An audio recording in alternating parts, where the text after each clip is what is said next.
Salut à tous, j'espère que vous allez bien. Aujourd'hui, nous allons parler d'une actualité géopolitique brûlante, les tensions diplomatiques entre le Mali et l'Algérie. Vous avez peut-être entendu parler de la récente confrontation lors de l'Assemblée générale de l'ONU, où le vice-premier ministre malien, Abdoulaye Maïga, n'a pas mâché ses mots contre l'Algérie. Il a notamment qualifié ses représentants d'énergumènes diplomatiques, c'est-à-dire des personnes qui travaillent dans la diplomatie mais qui se comportent de manière bizarre ou irresponsable, au lieu d'être calmes et respectueuses comme on s'y attend. Il a ensuite accusé l'Alger de jouer un rôle déstabilisateur dans le nord du Mali. Mais pourquoi cette relation, qui était autrefois une alliance forte, s'est-elle détériorée à ce point? Qu'est-ce qui a changé pour que ces deux pays, voisins et partenaires historiques, en arrivent à un tel niveau de conflit? Dans cette vidéo, on va revenir sur les origines de cette tension, en commençant par l'histoire commune entre le Mali et l'Algérie. Ensuite, on parlera des causes récentes du conflit, notamment la rupture de l'accord d'Alger, les accusations mutuelles et le rôle stratégique du nord du Mali. On verra aussi comment cette confrontation pourrait affecter la stabilité de toute la région sahélienne, déjà en proie au terrorisme. C'est parti! Pour comprendre les tensions actuelles, il est essentiel de revenir en arrière et d'examiner les relations historiques entre le Mali et l'Algérie. Durant la guerre d'indépendance algérienne, le Mali, sous la présidence de Modibo Keïta, a apporté un soutien crucial au Front de Libération Nationale, FLN. Non seulement Bamako a offert une base arrière pour les moudjahidines algériens, mais elle a également permis au FLN d'utiliser des villes comme Tombouctou et Kidal pour ouvrir un nouveau front dans le Sahara. Ce soutien n'était pas seulement stratégique pour le FLN, mais il a aussi scellé une relation forte entre les deux pays, basée sur des idéaux de lutte anticoloniale et panafricaniste. À cette époque, l'Algérie et le Mali partageaient une vision commune pour l'émancipation du continent africain, s'opposant ensemble aux puissances coloniales. En retour, après son indépendance, l'Algérie a soutenu le Mali sur de nombreux dossiers, notamment en accueillant des pourparlers de paix pour le nord du Mali. Cependant, cette harmonie a commencé à s'éroder au fil des ans, le traitement réservé aux migrants subsahariens, notamment les Maliens en Algérie, la destruction de la Libye par l'OTAN, le problème de terrorisme au Sahel et surtout l'émergence des mouvements Touaregs dans le nord du Mali, qui réclamaient plus d'autonomie. Ces revendications ont mis à rude épreuve les relations entre Bamako et Alger, chaque partie ayant des priorités complètement divergentes, surtout sur le plan sécuritaire. Voyons maintenant, les amis, les causes principales des tensions actuelles. Le tournant majeur dans les relations entre le Mali et l'Algérie s'est produit avec la rupture officielle de l'accord d'Alger en janvier 2024. Un accord très discutable. Cet accord, signé en 2015 sous l'égide de l'Algérie, avait pour objectif de ramener la paix dans le nord du Mali, une région marquée par des rébellions Touaregs et la montée des groupes terroristes. À l'époque, Alger avait joué un rôle de médiateur clé, permettant aux différentes parties de trouver un compromis. Cependant, pour Bamako, cet accord s'est peu à peu transformé en un levier de contrôle pour l'Algérie. Le gouvernement malien accuse Alger d'avoir outrepassé son rôle de facilitateur, en tentant d'établir une sorte de mainmise sur le nord du Mali. En effet, de nombreux rebelles et groupes armés ont trouvé refuge en Algérie après avoir été chassés par les forces maliennes et leurs alliés. Ce soutien, même tacite, a conduit le Mali à dénoncer l'accord, marquant ainsi une rupture symbolique avec Alger. Les tensions se sont aggravées lorsque les forces maliennes, soutenues par leur partenaire russe, Wagner, ont lancé des opérations militaires pour reprendre des territoires contrôlés par des groupes armés. Notamment, l'utilisation de drones maliens pour des frappes ciblées a suscité une vive réaction de la part de l'Algérie, qui a accusé Bamako de causer des victimes civiles près de la frontière. Le Mali, quant à lui, a riposté en accusant Alger de protéger ses groupes armés, qualifiés de terroristes, et de s'immiscer dans ses affaires intérieures. Enfin, un autre facteur clé dans ces tensions est l'évolution des alliances maliennes. Depuis la montée au pouvoir de la junte militaire au Mali en 2020, Bamako s'est tourné vers de nouveaux partenaires comme la Russie, notamment à travers le groupe Wagner, une organisation paramilitaire. Ce rapprochement avec la Russie a contribué à éloigner encore davantage le Mali de l'influence algérienne. Le point culminant des tensions diplomatiques entre le Mali et l'Algérie s'est déroulé lors de la 79e session de l'Assemblée générale des Nations unies. Le vice-premier ministre malien, Abdoulaye Maïga, a profité de cette tribune pour dénoncer publiquement ce qu'il a qualifié d'ingérence algérienne dans les affaires maliennes.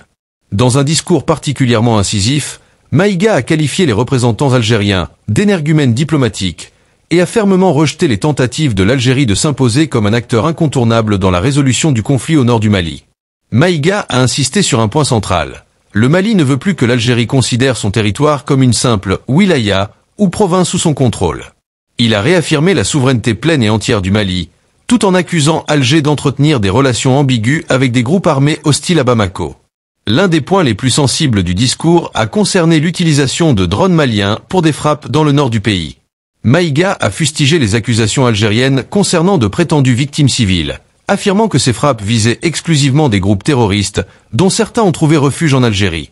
Pour Bamako, ces accusations ne sont qu'une tentative d'Alger de défendre ses protégés, qu'ils soient rebelles, Touaregs ou affiliés à des groupes terroristes comme le groupe de soutien à l'islam et aux musulmans, GSIM. Ces déclarations à l'ONU ont non seulement accentué les tensions avec l'Algérie, mais elles ont aussi montré que le Mali est déterminé à reprendre le contrôle de son territoire et à affirmer son indépendance vis-à-vis de toute ingérence étrangère.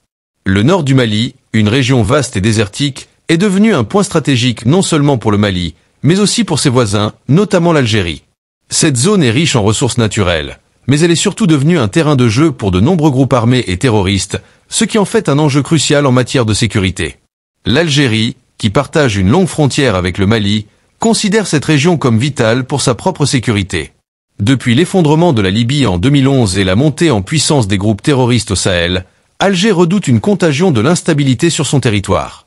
Pour cette raison, elle a fortifié sa frontière et a adopté une politique visant à maintenir une influence sur les mouvements terroristes et rebelles au nord malien, en particulier les Touaregs. Cependant, cette stratégie, qui consiste à entretenir des relations avec des groupes armés comme les Azawad ou même certains groupes islamistes, pourrait se retourner contre l'Algérie.